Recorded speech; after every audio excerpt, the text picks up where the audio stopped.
All right, Taylor, nice bounce back from a 74 to a 62 today. What allowed you to flip the switch? Conditions were a lot nicer today. Honestly, yesterday I thought I hit some nice shots that we just kind of misjudged the wind gusts at time, and felt like I was hitting it pretty good and just didn't get rewarded. So tested my patience, and today hit a lot of really nice shots and rolled a lot of putts in. I feel like me and Mitch kind of gauged the wind a little bit better. It obviously wasn't blowing as much as yesterday, but still a little tricky at times, and we did a good job of reading the wind.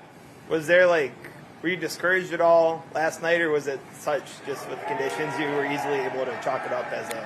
Yeah, I mean, a little bit. I felt like every part of my game has been feeling really nice. And yesterday was one of those rounds that kind of just got away from me. It was really difficult conditions, obviously, and just didn't put myself in enough good positions to make birdies.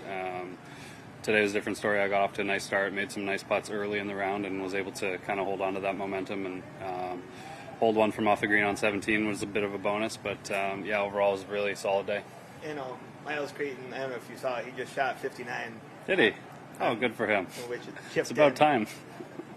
Chipped in on 18. Wow, awesome, good for him. I love that place too.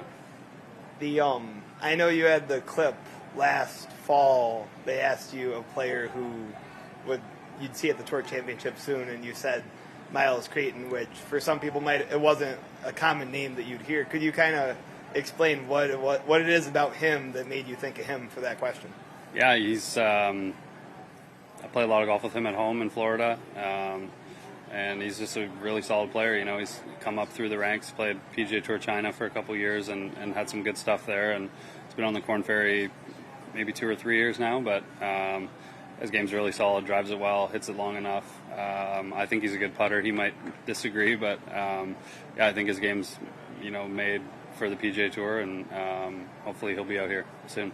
What was how long have you known him for? Did you know him like growing up at all? I've known him for 6-7 years maybe. Yeah, pretty much when I moved down to Florida, he was down there. I was still on the Mackenzie Tour, I think, at the time, and we had the same agent, so we got connected through that, and we've been, become good buddies, and we play a lot of golf together at home. In terms of what's your lowest score that you've shot, I guess, anywhere? Have you ever broke 60 like in a casual round? No, I've shot 60 twice. Once second stage Q school. The other was just with my buddies, but no 59s. Awesome.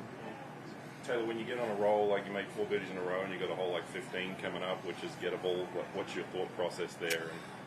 It hasn't been gettable for me the last 2 days. I made 2 bogeys, so yeah, I mean, obviously it is a birdie hole. If you hit a good tee ball and get it just short there, a good pitch shot can leave you a nice birdie look, and kind of pulled my tee ball, didn't hit a good shot, and tried to bump it into the bank, and it was a tricky shot to get close, and just didn't want to make a mistake of leaving it short. So a 4 feels like a birdie there for me today. I would have loved to make a 3 and stay on that run, but it's a tricky hole. If you hit a good shot, you'll have a good birdie look, and if you're out of position, it's kind of a grind.